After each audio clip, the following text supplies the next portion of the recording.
Este é o Vale. Olá, sejam bem-vindos ao Espaço 360, aqui no coração de Uvalde. Começa agora a Sala de Situação, o novo podcast de Uvalde, e o tema de hoje é o tarifaço anunciado pelo presidente dos Estados Unidos, Donald Trump.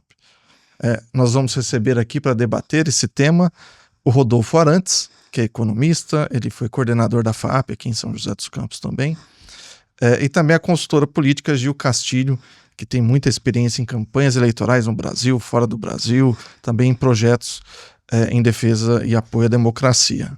Ao meu lado, o repórter especial Xandu Alves. Xandu, a gente vai debater com os dois, vocês fiquem à vontade para... É um bate-papo, pode interferir um ou outro nas perguntas, nas respostas. Vou começar com o Rodolfo. Esse anúncio do tarifaço caiu como uma bomba na economia brasileira, né? Por exemplo, São José tem 52% das suas exportações tem como destino os Estados Unidos, principalmente na área aeroespacial.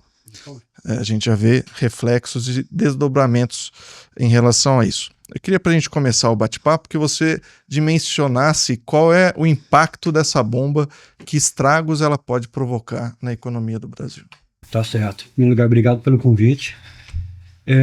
O impacto pode ser muito grande. Quem é de São José dos Campos acompanhou o que aconteceu no mercado mundial da aviação, por exemplo, no final dos anos de 1990, onde a Embraer acabou fazendo uma demissão gigante de 3.996 funcionários, praticamente 50% do efetivo que ela tinha. Isso no final de 1990. Isso deu um impacto gigante no comércio da cidade. A gente andava no calçadão, no centro comercial, o que mais víamos era portas fechadas. Então isso acaba tendo um impacto geral na cadeia.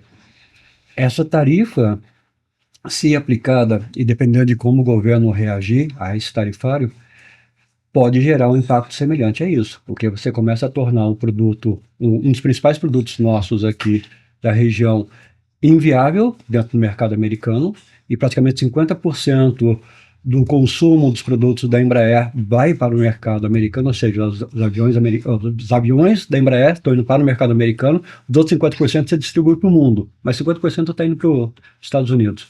Então você tem um impacto muito forte aqui se você começar a fechar uma porta lá nos Estados Unidos. E esse impacto vai pegar a Embraer, pega comércio e pega diversas indústrias, principalmente ali do Chácaras Reunidos. Toda a cadeia produtiva. Toda a cadeia produtiva, que são os fornecedores da Embraer. Então, a gente já teve até... essa semana a Embraer falou sobre isso, né?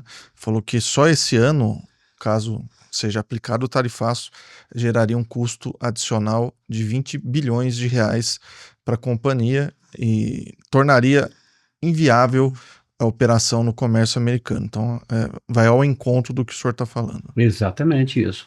E isso pode ficar pior dependendo de como o governo brasileiro reagir ou agir em relação a esse tarifário. Se, por exemplo, você vamos aplicar uma medida de reciprocidade, vamos taxar também os produtos americanos para entrar aqui no Brasil. O principal produto importado pelo Brasil são componentes aeronáuticos. O que significa isso? Para a Embraer comprar os componentes dela, vai comprar mais caro. E aí eu encareço a minha produção aqui dentro, independente da tarifação lá fora, eu começo a deixar o meu produto aqui mais caro aqui dentro. E aí impacta não só nessa história da venda para os Estados Unidos, mas a venda para o mundo todo. Ou seja, o nosso avião começa a perder competitividade com relação ao resto do mundo, porque ele se torna mais caro, uma vez que você está encarecendo os insumos de entrada aqui. Então, não é uma situação assim para você tratar com o fígado, desculpa a expressão. Tem que ser muito bem analisado, com muito carinho, porque o impacto ele é gigantesco dentro da nossa cadeia produtiva. A gente vai voltar a isso, Xandu. colocar a Gil na roda. Gil, bem-vindo aqui ao nosso bate-papo.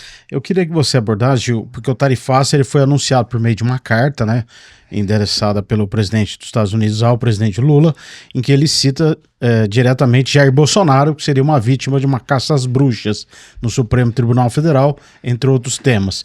Citando, por exemplo, incorretamente que os Estados Unidos é deficitário na balança comercial, quando não é. Como é que você avalia esse conteúdo político dessa medida do Trump? Bom, em primeiro lugar, muito obrigada pelo convite, um prazer enorme estar aqui com vocês. Olha, a gente está vivendo nesse momento, e eu acho que essa questão do tarifaço é o ápice disso, uma guerra de narrativas sem precedentes, isso em todo o mundo, né? A gente tem visto o mundo se polarizar e a gente tem uma guerra de narrativas gigantesca. No caso do Brasil, o que o Trump vem fazendo, né, mostrando em outros países, na verdade é uma pressão para negociação econômica e financeira, ok? Esse é um ponto. Porém, no Brasil, né, como você mesmo falou, não tinha motivo para justificar isso. Então, ele pegou o aliado dele e usou isso para utilizar a guerra de narrativa.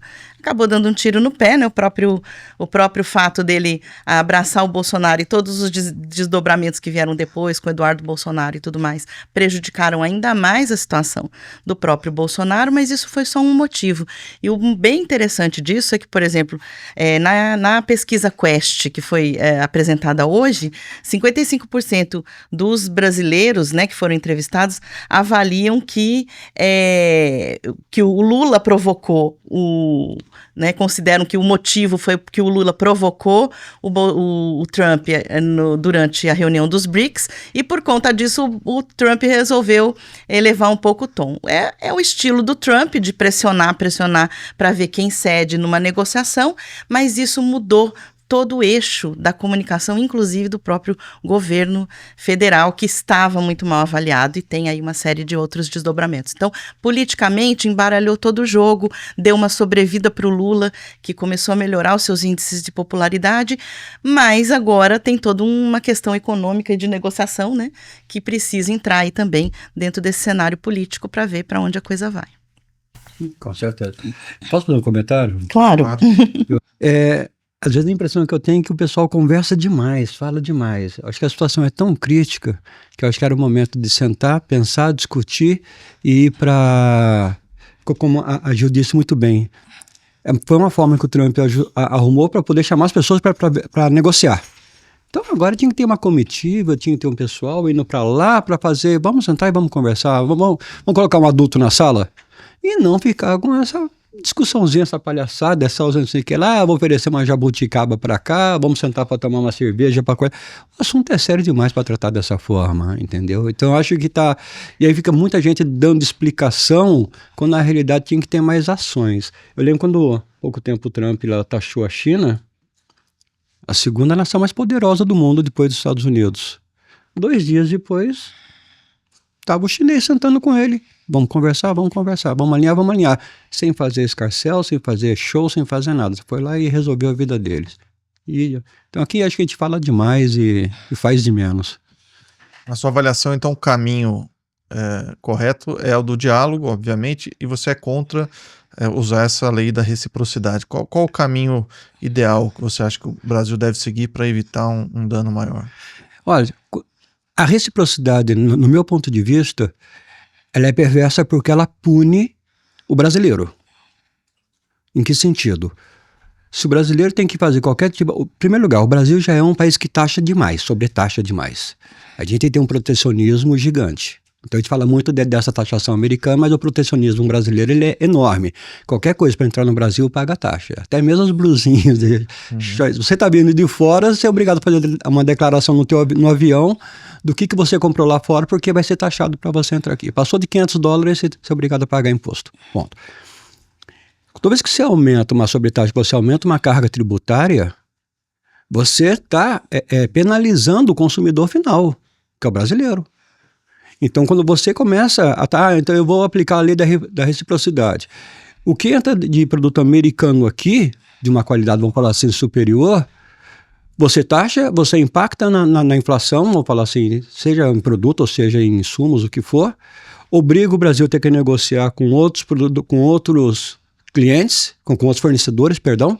Aí essa turma, sabendo da condição em que o Brasil está, por exemplo, o Brasil não está podendo comprar dos Estados Unidos, agora veio bater na minha porta, então agora a gente vai negociar em outras condições. Ou seja, é uma relação perde-perde. Um comércio bom é uma relação ganha-ganha. Então nessa hora, minha visão, você tem que sentar realmente com os americanos, negociar eventualmente classes, categorias, setores, tentar sair daquela pancada geral dos 50%, que é 50% acima do que já é taxado. Então, vamos deixar isso claro, não é só uma taxação de 50%. Cada setor tem a sua tributação para entrar. E aí eles colocaram mais 50% em cima disso. Você tem que voltar e sentar como adulto mesmo, ver quais são as condições, o que pode abrir mão, o que não vai abrir mão. É claro que vai passar por esse lado político, não tenha dúvida disso. E aí você tem que estar disposto a ceder alguma coisa politicamente. É uma negociação. Toda negociação é um ganha-ganha, mas com concessões dos dois lados, né? Gil, além desse conteúdo político também, o tarifaço é uma bomba política aqui no Brasil, né? Logo que a carta foi divulgada, o bolsonarismo raiz comemorou a medida, afirmando que ela teria reflexo na atuação, por exemplo, de Eduardo Bolsonaro em Washington. Há como pano de fundo uma disputa pelo espólio de Bolsonaro, que está inelegível de olho na eleição presidencial de 2026. Você acha que foi um tiro no pé do bolsonarismo que aconteceu? Totalmente, né? Tanto que o Lula começou a subir a sua aprovação e que o próprio governo, com toda a mudança da equipe de comunicação, com toda a questão aí do tema tributário, né? Do nós contra eles, eles contra nós, os pobres contra os ricos, e tudo isso que era para ter deflagrado aí toda uma onda positiva para o governo, não chegou a atingir, né? 40% mais ou menos das pessoas foram impactadas por essa mensagem. E aí, vamos dizer assim, que até os críticos ao governo se uniram em torno de que o Lula e o governo tem que defender aí as causas brasileiras, os interesses brasileiros. E ficou muito mal quando o próprio Eduardo Bolsonaro comemorou, né, o tarifaço. Então, assim, mostrou uma falta de compromisso com os interesses do Brasil. Isso chegou a espirrar até nos seus aliados aí, com pretensões maiores, como o próprio Tarcísio de Freitas, né, que agora ficou meio sem ter uma narrativa mais forte para poder trabalhar aí a sua carreira política. Foi muito criticado por isso e agora está voltando, está amenizando um pouco mais o seu discurso. Então, assim, foi uma grande bomba em todos os sentidos. Mas para a gente entender um pouquinho como o povo tem uma sabedoria, né? A sabedoria popular, ela é muito interessante, que tanto do ponto de vista externo quanto do interno, né, desses números recentes que apareceram agora da Quest, o brasileiro se uniu em torno de uma defesa dos interesses brasileiros, na opinião pública, e ele pede uma união de lados, dos dois lados, em torno da defesa dos interesses brasileiros. Então, muito interessante também. Pede que a Senado, Câmara e que o próprio Poder Judiciário se una aí ao governo brasileiro, as oposições também se unam, justamente para defender os interesses brasileiros. Então, é mais ou menos como se tivesse tido um terremoto, essas placas tectônicas agora vão ter que começar a se equilibrar, né? E eu acho que isso vai deflagrar num país muita que coisa. está numa polarização absurda, né, há anos, e que você tem temas que não tem nada a ver com política, mas que se polarizam, né? Às vezes o Big Brother Brasil tem um dos participantes que a direita gosta mais, a esquerda gosta mais de um outro. E esse caso, eu acho até pelo tom da carta do Trump, né, que há uma ameaça à soberania do Estado brasileiro quando você tem um país tentando interferir no poder judiciário de outro, né? Acho que isso acabou realmente sendo algo que uniu esses dois espectros políticos diferentes. Sobre a questão do Eduardo Bolsonaro, ele inclusive chama para si a paternidade, né? Ele atribui aos esforços que ele tem feito nos Estados Unidos o tom que essa carta teve, enfim, as sanções, e ele tem redobrado a aposta, né? Isso é interessante a gente observar também. Agora, falando um pouquinho sobre o Lula, ele estava numa situação muito difícil em termos de popularidade, né? Estava nas cordas, fazendo uma comparação com o boxe. Você acredita que essa crise, essa guerra comercial dá um respiro novo para o Lula? Por exemplo, o slogan do governo vai mudar.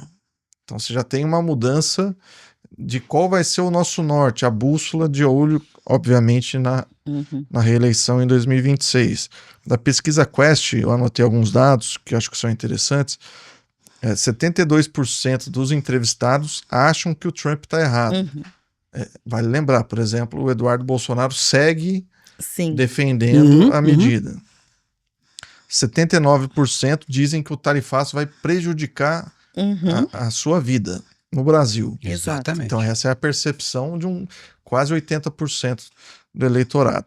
53% acham que o Lula está certo ao reagir com reciprocidade, mesmo 55% acreditando que as frases que ele disse na reunião dos BRICS foram importantes para que o Trump revidasse, digamos assim.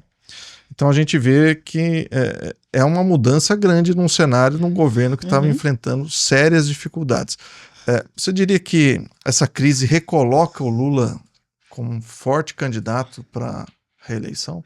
Recoloca sim. Um mês atrás, se a gente fosse falar de reeleição de Lula, todos os críticos, todos os analistas, olhando todas as pesquisas, a gente diria assim, não, o Lula está desgastado, ele está em fim de carreira, está cansado, e agora ele deu essa sobrevida do herói, né, vendo que a gente, né, que um dos arquétipos principais aí dentro da comunicação política é o arquétipo do herói, então ele volta. Logicamente, assim, a gente não sabe os desdobramentos disso, ele vai ter que andar de maneira muito cirúrgica daqui para frente para conseguir reconquistar vamos dizer assim, todo esse eleitorado. Mas, assim, para quem estava, vamos dizer assim, na UTI, né, agora ele já foi para o quarto, né, já está quase tomando aí uma alta. Então, para ficar no radar, sim. Essa questão da polarização, ela está muito forte no mundo todo. A gente acabou de ter eleições em Portugal, por exemplo, onde a gente tem um partido de extrema-direita que surgiu do nada e que cresceu muito, então assim, é um fenômeno mundial, é um fenômeno que hoje a fragmentação da comunicação, graças aos ambientes digitais, proporciona. Então, assim, essa superficialidade da comunicação, ela provoca esse tipo de coisa, e aquela máxima, né, antiga, até lá dos anos 80, né, de teoria política, de que a impressão é maior que o fato, ela se amplifica dentro dessa fragmentação que a gente vive hoje. Então, assim, as pessoas, elas têm a impressão das coisas e elas tiram as suas próprias conclusões. Por isso, essas opiniões que parecem tão incongruentes, né? Por exemplo, eu apoio que ele retalie também com reciprocidade, mas eu sei que aquilo vai impactar na minha vida. Então, assim, muitas respostas e muito sentimento do eleitorado tem a ver com a questão do fígado, dessa polarização e desse populismo, né? Rápido, para citar um caso, por exemplo, que o professor aqui falou de sentarem os adultos, né, em volta da mesa, é isso que o mundo está precisando, não só o Brasil, mas o mundo, porque se você notar, com tudo que aconteceu, a questão do tarifaço e tudo mais, ontem, se não me engano, anteontem ou ontem, saiu um vídeo feito por IA, onde você tem o Trump, o boneco ventrílogo. Aquilo foi criado por inteligência artificial. Se fosse em período eleitoral, era totalmente crime, assim, tem 10 cláusulas ali de crime, pelo menos de crime eleitoral. Como não estamos no período eleitoral, foi lançado pelo PT. Impulsionado, assim, com uma verba enorme. Então, assim, parece que realmente muita coisa dessa fermentação foi feita pela turma da quinta série, né? E isso, infelizmente, é o momento que nós estamos vivendo e a gente tem que entender esse fenômeno social até para poder elevar um pouco o nível do debate dentro da comunicação política, né? Pelo menos essa é uma opinião pessoal. Não, mas e acho que você falou uma coisa muito importante, Gil. Ele ganhou uma sobrevida. E ele tem que pensar muito, com muito carinho, nos próximos passos que ele vai dar. Nós estávamos comentando antes de entrar no ar, a Embraer, pegando aqui nossa região, os impactos. Foi pouco divulgado, mas a Embraer perdeu um contrato de 2,7 bilhões de dólares com a Polônia, porque no momento que eles estavam para assinar o contrato, o Lula estava visitando o Putin. O presidente da Polônia, Lot Polish, que é a companhia, virou e falou a seguinte coisa: a visão que o Brasil tem atualmente sobre política não nos interessa.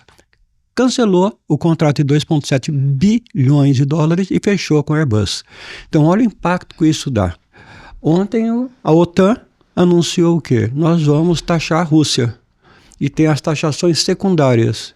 O que é as taxações secundárias? A gente vai pressionar a Rússia, estrangular a Rússia, mas a Rússia ela pode sobreviver de outros compradores, né? Tá bom, então eu vou taxar os compradores também da Rússia. E aí ele foi textual. Ele falou assim: eu ficaria preocupado se eu fosse o presidente do Brasil, da China ou o primeiro-ministro da Índia. Então, repare bem, independente dessa taxação do Trump, tem agora essa visão também da OTAN. Então, e isso falou assim: mas qual que foi a confusão do Brasil com a OTAN? Aí, nada econômico.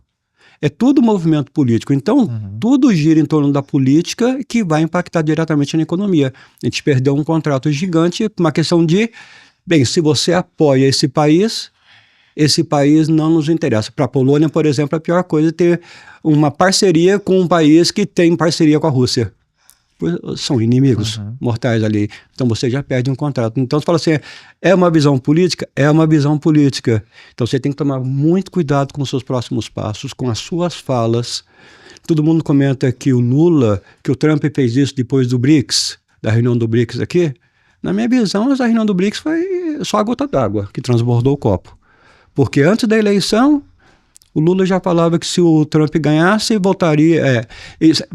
seria implantado um novo nazismo nos Estados Unidos. Pô, chamou o cara de nazista, né? Aí depois que o Trump ganhou, virava e mexia, não tinha necessariamente motivo, ele fazia piada e citava o nome do Trump. Se eu fosse aquele cara, se eu fosse o Trump, eu não ficava na rede, se eu fosse o Trump, eu não fazia isso, o Trump isso, o Trump aquilo. Você não escutava o Trump falando o nome do Lula. O Trump veio falar o nome de Lula agora nessa carta. Então ele ficou quieto. Parecia aquele moleque de escola que tem alguém sempre ali, um valentão da escola, cutucando, ô gordinho, ô quatro olhos, fazendo piada. Só que o rapazinho do outro lado é faixa preta de karatê. Na hora que o cara chegou, deu uma pancada só, e falou: nossa, cara, que isso? Por que você tá tão violento assim? Não, bicho, você tá me provocando, vai fazer 6 meses. Então, na minha visão, a gota d'água foi o discurso no BRICS. Mas que ele está perturbando o Trump já 6 meses. Por outro lado, professor, o BRICS não é o futuro da geopolítica econômica mundial? A reação do Trump não parece uma reação de alguém que está acuado, que está vendo que está perdendo terreno há muito tempo, né? China e Índia, por exemplo, estão se transformando em potências econômicas, Sim. potências científicas, potências tecnológicas muito além dos Estados Unidos. Os Estados Unidos está perdendo ciência, está perdendo cientistas. Trump agora está a caça às bruxas às universidades para tirar os estrangeiros. Eu vi uma entrevista de um pesquisador americano dizendo: se tirar cientista estrangeiro daqui, nós estamos perdidos. Acabou a ciência nos Estados Unidos. O senhor não acha que o BRICS, Índia, tudo bem, a Rússia está ali, mas não é o futuro da geopolítica? Em vez de a gente ficar atrelado ao passado, essa união sul-sul, por exemplo, África do Sul, uma série de coisas, não pode ser uma coisa melhor para nós daqui para frente do que o mundo está globalizado. O dólar, por exemplo, foi instituído como moeda internacional desde 1944.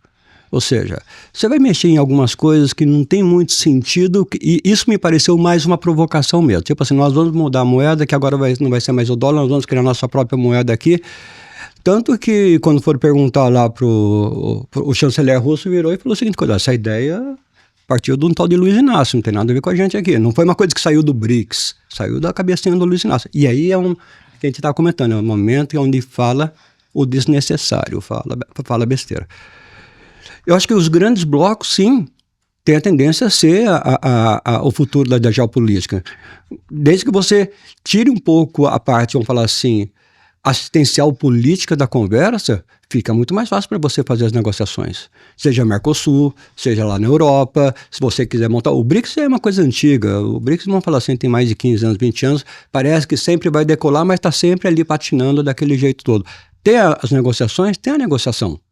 Agora, eu acho que tem coisas que são desnecessárias. Eu posso fazer uma ótima uma ótima negociação, por exemplo, com a Gil, sem ter que agredir o Xandu. Sabe, trazer o Xandu para o meio de uma conversa onde eu estou negociando com a Gil aqui, isso que eu acho que é desnecessário. Se nós vamos fortalecer as relações comerciais entre Brasil e China, entre Brasil e Rússia, entre Rússia e China, entre os países ali do BRICS, ok, perfeito, vamos fazer isso. Para que colocar no meio de uma conversa? Agora nós vamos aproveitando e a gente manda andar aquele sujeitão lá, o laranjão lá. Aí você fala assim, não, agora você falou demais, cara. Você trouxe alguém para a conversa que não era para ter vindo para essa conversa. O assunto somos nós aqui. Não tem que ficar cutucando o outro com vara curta. Ainda mais que o outro não é um outro qualquer. É um cara de pavio curto que tem poder. Resultado, tá batendo no mundo inteiro. Quando a gente fala assim, mas é tão grande, desculpa, é tão grande, o PIB do Texas é maior do que o PIB brasileiro. Um estado americano. Então, olha o poderio. Nós vamos trouxar que vai ter impacto. Os Estados Unidos, ele é o segundo país na nossa fila de comércio, de importância na nossa relação comercial. O Brasil é o 15º. Alguns olham e falam que é o 18º em relação para os Estados Unidos. Ou seja, o nosso grau de significância dentro dos Estados Unidos, desculpa... É por isso que causou estranheza essa reação do Trump, né? Ele tá lá no final da fila. Por que você vai mexer com os caras não são nem tão importantes pra gente? Isso entra um pouco, Gil, naquela questão que você estava falando sobre o aspecto ideológico, né?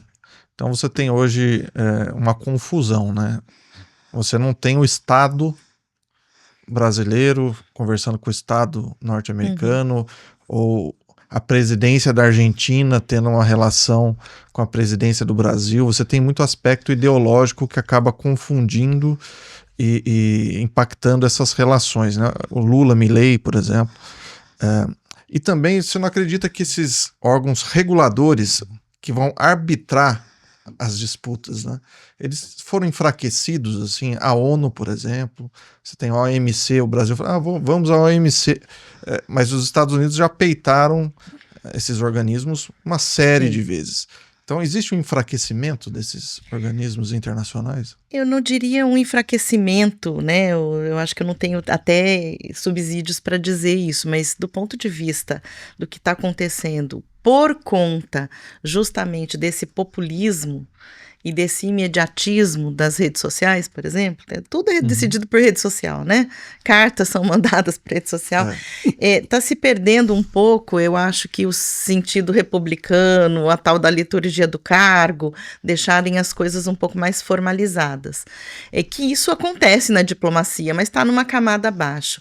Hoje em dia, eu acho que é um grande ataque, um grande perigo às democracias, justamente através dessa participação popular, dessa busca por like, porque eu tenho que ter a frase que vai dar o maior efeito. Esse tipo de atitude é que tem impactado dentro do mundo atualmente. Então, assim, fala-se em OMC, né, os Estados Unidos agora, né, falou de acionar um mecanismo interno que pode passar por cima da OMC. Então, assim, fica uma guerra de narrativa. Eu diria assim, o grande problema nosso hoje é essa guerra de narrativas. As pessoas falam muito em direita e esquerda, mas não sabem nem o que significa direita e o que significa esquerda. Existe um infinito de cores entre a direita e a esquerda que regulam, que trazem as questões que regulam as sociedades. Os governos, eles são governos que deveriam estar acima. A gente via isso algumas décadas atrás, você tinha negociações entre governos. Agora não, é isso que você falou. É o Milei indo para as redes sociais e falando o que quer, o Lula indo, né, mostrar jabuticaba para os outros nas redes sociais.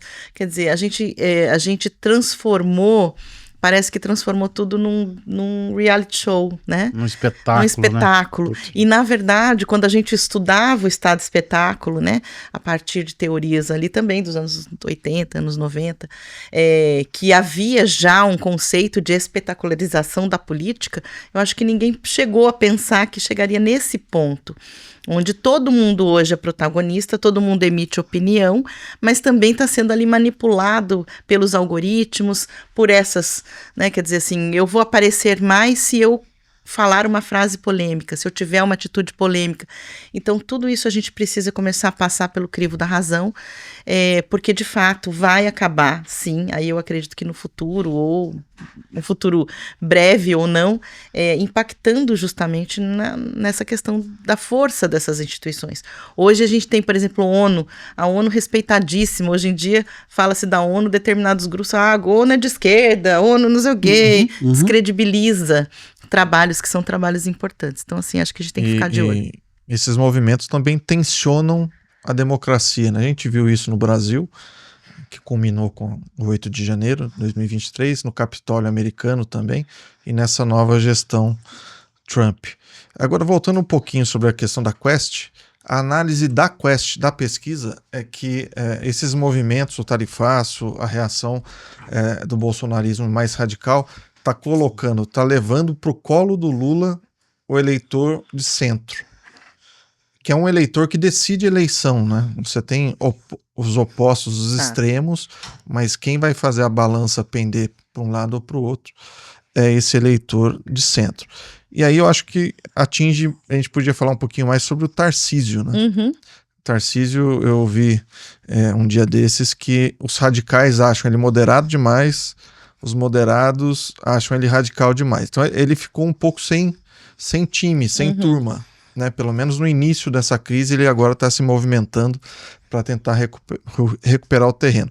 Qual que você acha que é o impacto dessa crise nas pretensões do Tarcísio de olho em 2026? Olha, tem muita água para rolar debaixo da ponte, né?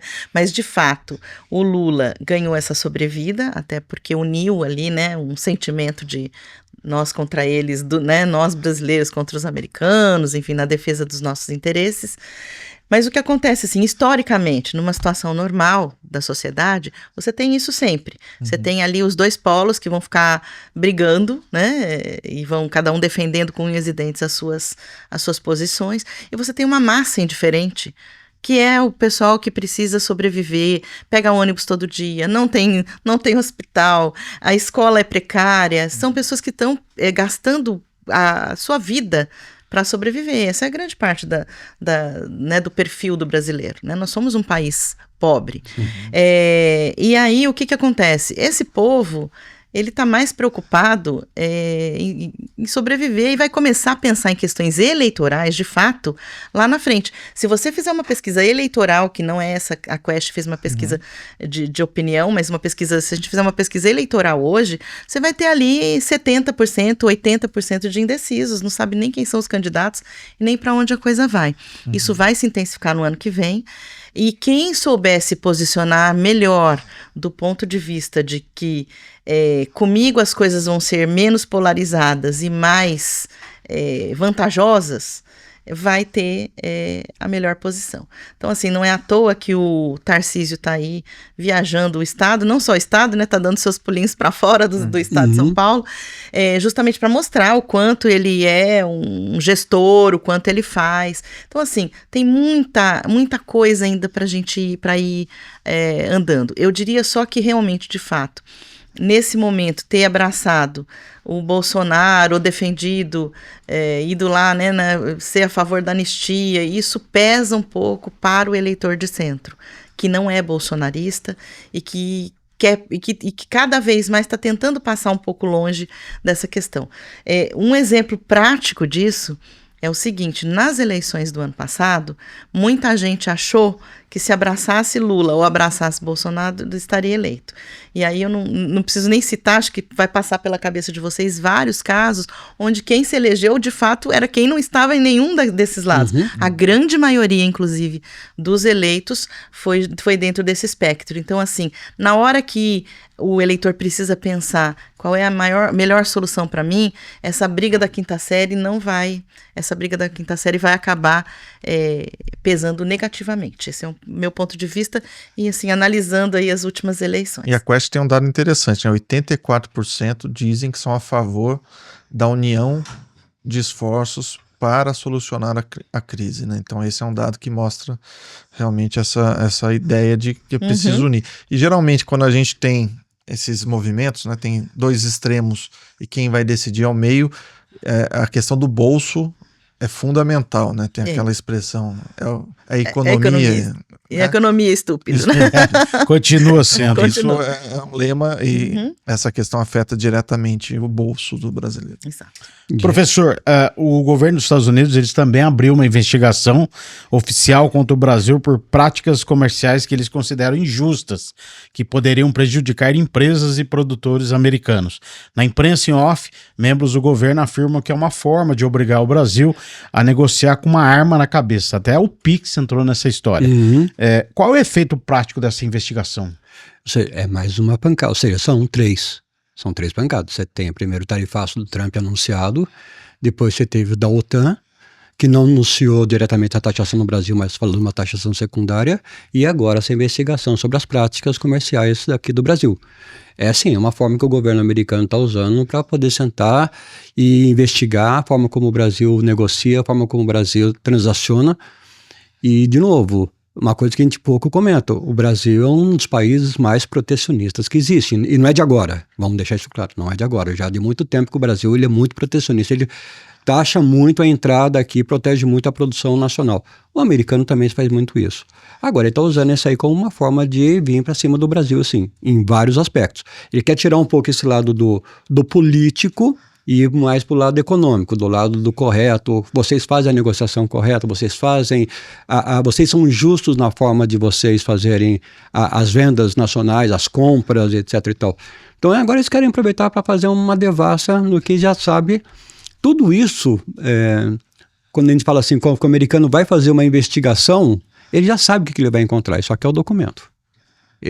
Toda essa conversa está tudo já sabendo, a gente já sabe tudo como é que funciona, eu só quero agora provar, jogar isso para cima e como que as coisas funcionam. Tem transações ilícitas, eu não diria que são transações ilícitas que o Brasil tem, mas tudo aquilo que o governo americano achar que é desleal em relação à forma como eles comentam, eles vão trazer para cima da mesa e vão querer justificar uma punição ou outra em relação ao comércio brasileiro. De uma forma ou de outra, a impressão que eu tenho sim, o governo americano quer dar uma estrangulada aqui na economia brasileira para que o Brasil ceda em outros aspectos, não necessariamente os econômicos. Ele deixou isso muito claro na primeira linha da carta que ele mandou. A gente vai fazer uma taxação, está apertando aqui, no caso do Trump, não estou falando do caso da OTAN, tá? No caso dos Estados Unidos. Mas o senhor acha que ele vai pressionar o Brasil para conseguir vantagens não na área econômica ou mudanças não na área econômica? Por exemplo, ele começa a carta falando do Bolsonaro, né? Inclusive usa a palavra imediatamente, né? Que deveria cessar imediatamente em caixa alta.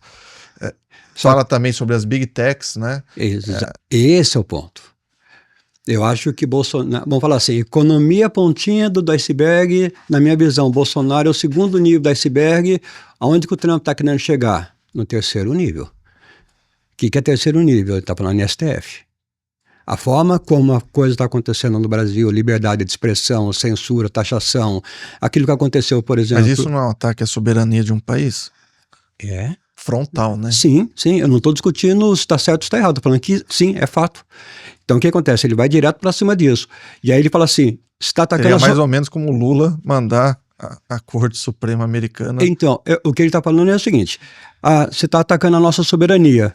Ele vai falar, sim, você pegou uma empresa minha, Starlink, que não tinha nada a ver com a história de nada, e meteu uma multa nesses caras de não sei quantos milhões de reais, sem motivo. Por que você fez isso com uma empresa americana?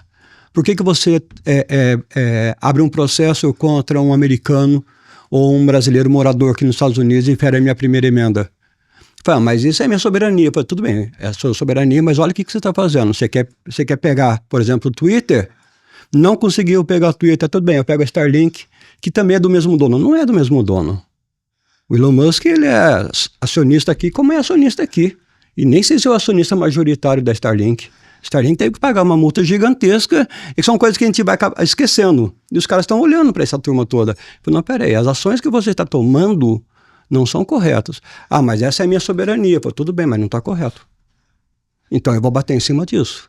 Se ninguém defendia então, na época chantagem, anterior... Uma espécie de chantagem para oferir esses resultados? O que o senhor acha? Eu não sei se é uma chantagem. Podemos usar esse termo, não falo chantagem, mas uma boa negociação para oferir isso daí. Eu quero alguma coisa, tá bom. Que forma que eu posso fazer isso? Eu vou tirar de alguma coisa que você quer. É uma negociação, uma chantagem, uma forma de pressionar. Chantagem. É uma chantagem. A questão do Pix, por exemplo, é um tiro no pé. Imagina o brasileiro ficar sem um Pix hoje. Não, esquece, ele não vai conseguir é óbvio fazer. que o Trump está olhando para os operadores de cartão de crédito. O WhatsApp parece que lançou agora um meio de pagamento, Sim. WhatsApp Pay, alguma coisa. É claro que ele está defendendo as empresas americanas, mas eu acho que nesse ponto o governo brasileiro tem que defender os interesses nacionais. Com certeza. Isso não E tem aí dúvida. não se curvar aos interesses. Então é uma negociação complicada. Mas vai Eu lembrar digo- que o Trump também, até tem uma expressão nos Estados Unidos, né? Que fala que o Trump sempre amarela. É uma expressão Ele ruge, Ele- defende, dá uma recuada. que é usual nos Estados Unidos, em razão dele ter anunciado já ao longo desse segundo mandato uma série de tarifaços, depois ele recua.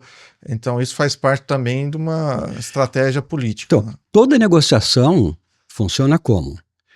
Se eu estou pedindo alguma coisa, eu entro pedindo lá em cima, e se eu estou comprando, eu entro pedindo lá embaixo. E aí a gente vai chegar no meio termo.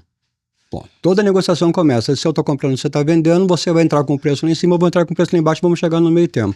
As negociações do Trump são exatamente a mesma coisa. Ele dá o ponto de partida lá em cima, tipo, tá todo mundo taxado, multado, etc e tal. E aí, calma, eu estou esperando você vir conversar comigo. Quem vai conversar com ele vai chegar pedindo uma coisa aqui embaixo. Vamos chegar o quê? No meio termo. Ou seja, o que vai ser bom para você, o que vai ser bom para mim. Por isso que eu falei, toda negociação é um ganha-ganha. Mas para você ter um ganha-ganha, você vai ter que ceder. Os dois lados têm que ceder. Ou seja, eu abaixo um pouco, por exemplo, o tarifaço que eu quero fazer, ou só coloco em alguns setores, e você ganha em algumas outras coisas. Ou seja, mas para isso você tem que sentar. Sentar, olhar olho no olho, esquecer a parte política e falar, ó, companheiro, o avião vai ficar mais caro para você aqui. A Boeing não consegue concorrer. Você vai gerar emprego, mas você vai quebrar as companhias aéreas. Se eu estou importando, se você está comprando petróleo, o petróleo vai ficar mais caro para ti. Ou seja, você vai prejudicar a tua vida. A tua inflação vai subir. Por isso que a conversa, claro, você perguntou o que deveria fazer. Em primeiro lugar, colocar os empresários também na mesa.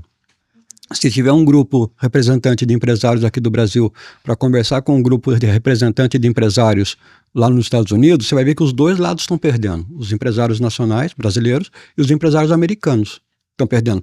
Por quê? Porque se o americano compra insumos aqui do Brasil, produto do Brasil, é porque é mais vantajoso para ele. A partir do momento que fica mais caro, quem perde é o mercado americano. Ponto.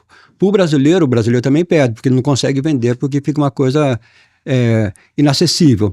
Então, de repente, ir por um grupo de empresariados pode ser uma forma de você negociar. Porque daí ele vai ter uma pressão interna de um grupo de empresários internos na cabeça dele. Não precisa ir o brasileiro batendo lá. Mas você também não tem que anunciar esse tipo de coisa. É tipo da estratégia que você monta, você discute, monta um grupo e fala, vamos para os Estados Unidos. Vai fazer o quê? Nós vamos negociar. Como? Eu não vou contar qual que vai ser a minha estratégia de jogo antes do jogo começar. É entregar ouro pro bandido, desculpa a expressão. Então, vai negociar com um grupo de empresários. É uma forma que você tem, é o empresário fazendo a pressão interna em cima do governo americano. É o que os setores da indústria e do agro, por exemplo, defendem que seja feita uma negociação. Sim. Que não se parta para uma briga, obviamente, que o canal é o diálogo. O professor usou uma metáfora que vale até para essa pergunta aqui. O senhor falou da questão do gordinho mexendo com o cara que é faixa preta.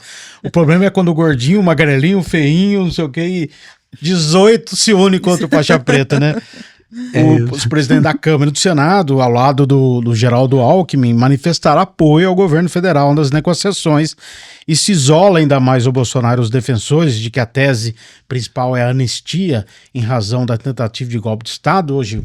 Gil, até nesse Quer dizer, ponto, são ali se juntando contra o faixa preta. é que são dois movimentos, né? Ao mesmo tempo que você cria um novo discurso para o Lula, o Lula tem se aproveitado disso, criou um novo slogan, ele vai mudar Sim.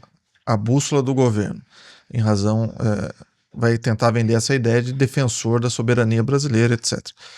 Você também tem um impacto na direita, né? Você teve um racha, né? Até agora você tem, entre os bolsonaristas, uma briga do Eduardo com o Tarcísio, fogo amigo ali entre eles, né? E tudo isso tem a ver com quem será o candidato da direita no ano que vem, quem vai conseguir, né, essa vaga para ocupar o espaço deixado pelo Jair Bolsonaro, que está inelegível. Eu queria saber a sua avaliação sobre esse racha, né? Um lado defende que a anistia deve ser a pauta central, o outro lado defende que a negociação, até mais em consonância com os dados da pesquisa.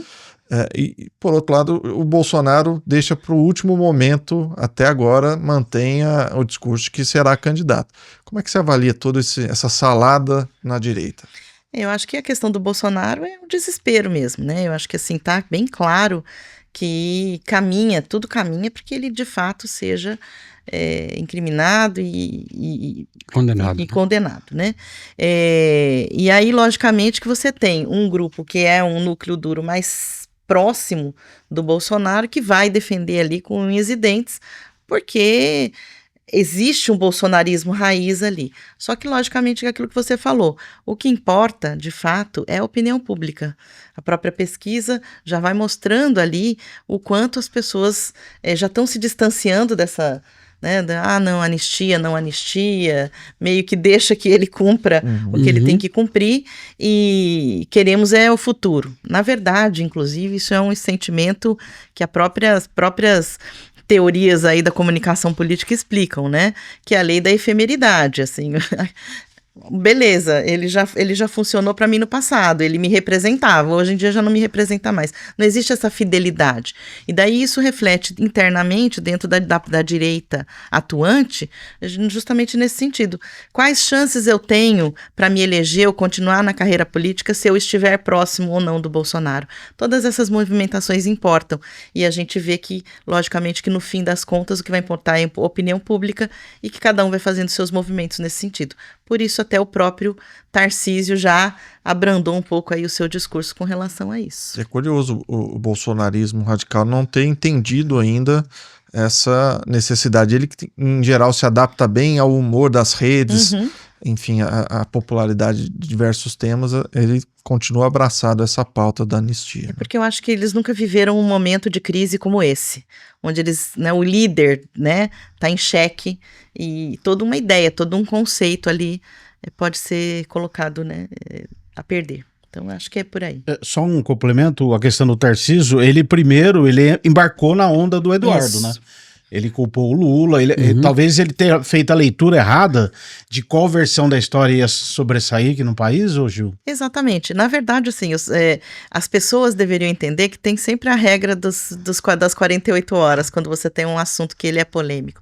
Tem que parar e pensar. Infelizmente, com essa rapidez das redes sociais, as pessoas acabam respondendo com o fígado, né? Então, eu vou na onda, sem sentar sobre o problema, sem olhar, sem analisar. E depois tem que recuar, né? Então, e parece que isso está virando uma coisa meio normal. A gente tem visto isso com o Trump, a gente viu com o Bolsonaro, a gente viu com o Lula, com vários, inclusive fora do Brasil, né? Os próprios ataques do Trump ao México, a outros países latino-americanos, todo mundo foi para as redes sociais no primeiro segundo, se manifestou, tomou uma invertida e teve que sentar às mesas de negociação. Então, assim, essa rapidez com que as pessoas acham que tem que responder é também um componente bem negativo aí dentro desse processo. E só para dar um comentário. E parece que não é só responder, quer deixar tornar público, né? Você vê, por exemplo, essa discussão entre o Eduardo Bolsonaro e o Tarcísio. Foi pelas redes sociais. Foi tudo pela rede social. Exato. Ou seja, o Tarcísio vai lá, faz uma colocação. Se o Eduardo tem o celular dele, e todos nós sabemos que tem, mete a mão no telefone Disseram que já e conversaram. vira e fala tá? assim, ô parceiro, vem cá, essa declaração tua não caiu bem, não sei o que, pipi, papapá, tá bom, ó, não vou fazer mais, ou dá um jeito aí, tá, desliga, morre o assunto. Mas não, vai pra rede social e dá um tapa com luva de pelica, aquela espetadinha. Aí o outro vai na rede social e rebate. Aí você vira e fala assim, peraí, aí o outro lado vira e fala assim, rachou, já quebrou o pau, já tá tudo rachado, etc e tal. Quando na realidade as pessoas querem falar demais, querem justificar demais, entendeu? É igualzinho adolescente, igualzinho algumas pessoas na rede social.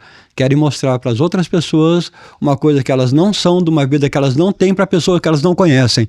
Então elas ficam se justificando demais, olha... Mas é porque as pessoas estão medindo tudo hoje pelo número de interações que vocês têm. Que você tem. E é fato, e é número. As pessoas analisam. A gente tem aí N ferramentas de monitoramento que estão monitorando essas redes o tempo todo. Então, assim, e são balões de ensaio, e às vezes erram a mão. Então, assim, é uma nova forma, até a forma cognitiva das pessoas consumirem essa informação, ela mudou de paradigma. Então, a gente tem que realmente começar a entender mais a fundo justamente isso. As pessoas querem o like, elas querem aparecer, eu preciso estar em evidência, né? Então, e aí se a gente pensar dentro daquele pensamento do Walton, né, de que as coisas são fermentadas nas redes sociais e elas se tornam consenso quando vão para os meios de comunicação de massa, é exatamente isso que está acontecendo. Eu preciso soltar meus balões de ensaio ali para ver o que a imprensa vai trazer disso e o quanto eu vou consolidar de determinada informação. É uma guerra, assim, cruel que está acontecendo, não só na política, gente. Se você olhar, empresas estão sofrendo com isso, com esse tipo de comportamento, a sociedade, enfim, tudo virou uma coisa instantânea. Um cenário até distópico. Exatamente. Né? E a gente tem que. Mas nós estamos imersos dentro desse cenário, fazemos parte dele, precisamos entender. Um meme coloca em xeque uma política pública, né? Exatamente. Uhum. Um programa. Professor, eu vou pedir essa pergunta aqui, o senhor fazer uma análise do panorama internacional. Muita gente, também uma análise às vezes corrida tal, dizendo que é o fim da globalização, o fim do multilateralismo, que essas ações do Trump tarifando todo mundo tal. O senhor acha que há uma mudança ou isso não tem volta? A globalização vai continuar? Vai. A tendência é os países se protegerem e se fecharem? Não tem como mais voltar. É um movimento errado, talvez, do Trump achar que o mundo vai voltar a ser o que era antes. Não vai voltar. Esquece essa parte. Depois que inventaram uma tal da internet, aí a globalização chegou e ficou e morreu. O mundo não tem mais muro. Não tem mais barreira. A não ser casos extremos, por exemplo, no caso de uma guerra, por exemplo, você tem um país como o outro lá que está numa situação muito crítica, mas de uma forma geral, a globalização chegou para ficar e não vai voltar novamente assim, vou fechar minha panelinha aqui, só vou comprar de fulano, de ciclano. Não existe isso, os interesses comerciais vêm em primeiro lugar. O mundo vai girar assim mesmo, ou seja, o americano vai comprar, o americano vai vender, assim como o chinês, assim como independente de posições políticas, tá? Por exemplo, você concorda com o regime chinês? Não. Você compra produto chinês? Compro. E você compra porque você quer o produto, você não está querendo saber qual é o regime do presidente. A globalização ela é um fenômeno estabelecido. O que você tem, até pegando um gancho do que a Gil comentou, da questão do surgimento de várias lideranças de extrema direita em vários países, não só aqui na América do Sul, na Europa, é até um movimento de a globalização abriu, vamos fechar um pouquinho, né? A América de novo para o americano. Você tem esses desdobramentos. Como você reage a isso? Aí eu acredito que a gente vai tendo mudanças ao longo do tempo. O que existe às vezes, você tem situações que se tornam críticas, você também tem que proteger o teu país. Você como governante, por exemplo, a gente viu aí todo esse movimento do Tarcísio, para mim ficou muito claro o que o Tarcísio estava pensando quando ele começou a fazer esse movimento dele agora. nas empresas aqui paulistas, na mão de obra paulista, ou seja, no governo, no Inclusive estado dele. Na Embraer, né? Na Embraer, que vão ser principalmente e prejudicadas, tal, né? Bastante. E todo mundo que depende da Embraer, que vão ser prejudicados. E você vai lá e vai rotular uma ação do Tarcísio? Não, ele está fazendo o que se esperava dele, defender os direitos dele, ainda mais um estado mais poderoso do país hoje. Esse cara ele tem muito poder para sentar numa mesa e negociar. Mas agora falando de uma forma geral da globalização. O grande problema foi que vários países, principalmente Índia e China, super populosos, uma população bilionária lá de pessoas, né? Tinha que gerar emprego para essa turma toda. Então você começa a gerar produtos e serviços, produto no caso da China, serviços no caso da Índia, com um custo muito reduzido, muito baixo. Você dá um salário mínimo para aquela pessoa, para ela sobreviver, para o indiano sobreviver, para o chinês sobreviver, ok, mas primeiro ele tem uma rendinha ali toda, só que isso aí impactou o mundo inteiro. Então, o que acontece? A indústria do celular é o iPhone, mas onde é que você fabrica o iPhone? Lá na China. Você vai fazer serviço, algum serviço, onde é que você compra o serviço? Mesmo aqui no Brasil, você compra de uma empresa indiana. Então, aí começa a ser a preocupação dele, que ele fala do América para os americanos, ou Brasil para os brasileiros, ou o que for, é no seguinte sentido: como é que eu protejo o meu país para também, que eu estou gerando emprego lá fora, eu estou gerando emprego na Índia, eu estou gerando emprego na China. Como é que eu gero emprego aqui nos Estados Unidos? Tanto que na carta dele, ou dentro do processo de negociação dele, ele deixou claro, se uma empresa abrir uma filial aqui nos Estados Unidos e gerar emprego aqui nos Estados Unidos, a gente revê essa taxa. Então, por exemplo, a Embraer já, né, tem as plantas dela. Se fizer uma coisa desse sentido, para ser, eu estou gerando tanto emprego aqui, ele vira para ser legal. Essa taxação não serve para o setor aeronáutico. Por quê? Porque você entendeu o meu recado, ou seja, gera emprego para mim aqui dentro. A China já fez isso com o Brasil. No começo dos anos 2000, a Embraer teve que montar uma fábrica na China para poder, levou um avião que ia ser descontinuado lá, o 145, mas gerou emprego para o chinês. Era a condição para poder vender para a China. Faz Assim parte do jogo, né? Faz parte do jogo. É gozar que os americanos nos anos 50 era o contrário, né? Eles mandavam as fábricas deles para os países, porque eles precisavam vender os produtos deles. Né? A GM veio para cá, Ford, etc, etc. Agora eles estão pensando ao contrário, né? E tem um aspecto que pouca gente está comentando, que esse aspecto me preocupa, que é o médio e longo prazo. Se essa taxação entrar e o mercado brasileiro, as empresas brasileiras tiverem dificuldade para entrar no mercado americano, você vai ter um corte brutal de investimentos no Brasil, de empresas estrangeiras. Por que eu vou abrir uma fábrica no Brasil se eu quero explorar o mercado americano e o mercado americano está fechado para ela? Ou seja, o meu potencial de crescimento negociando com o Brasil não é legal. Eu vou pular um degrau, vou abrir na Argentina. Por quê? Porque a Argentina não tem taxação com o mercado americano. Então eu produzo na Argentina. Mas o alinhamento político dele. Exatamente isso. Por isso que a política também ela impacta, né, na questão econômica. Sempre. Não tem jeito. Não tem como. A gente conversou, essa questão ideológica está impregnando as relações Exatamente. entre os países. E aí você abrir na Argentina e vai gerar mão de obra na onde? Na Argentina vai fazer crescer aquilo ali. Para o investidor significa o quê? Eu quero produzir e vender para o mundo, principalmente para o mercado americano, que é o mais rico que existe. Então, se eu produzir na Argentina, opa, que maravilha.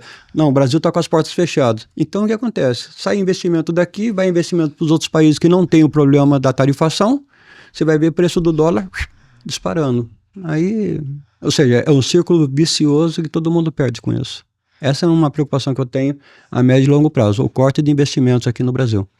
E até mesmo esse vai e vem das tarifações que o Trump tem adotado, isso provoca um impacto no sentido de você ter dificuldade de planejamento, né? Você não sabe daqui a 2 meses como é que vai ter esse cenário, as coisas vêm e vão, enfim. Bom, é um tema bem complexo, a gente passaria muito mais tempo, já estouramos um pouquinho do nosso tempo. Quero agradecer ao Rodolfo, obrigado pela vinda. Eu agradeço as o convite. Estão sempre abertas.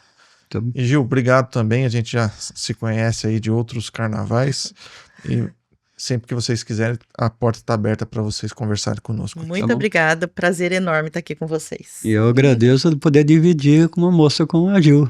Eu nunca vi. É verdade. tamanha inteligência e competência Muito política. obrigada, adorei Ah. debater com vocês também. Com eles, assim, já conhecia o talento maravilhoso e foi um prazer conhecê-lo também. Obrigado pelo Xandu. convite, gente. Valeu, Guilherme. Obrigado, pessoal. Até a próxima.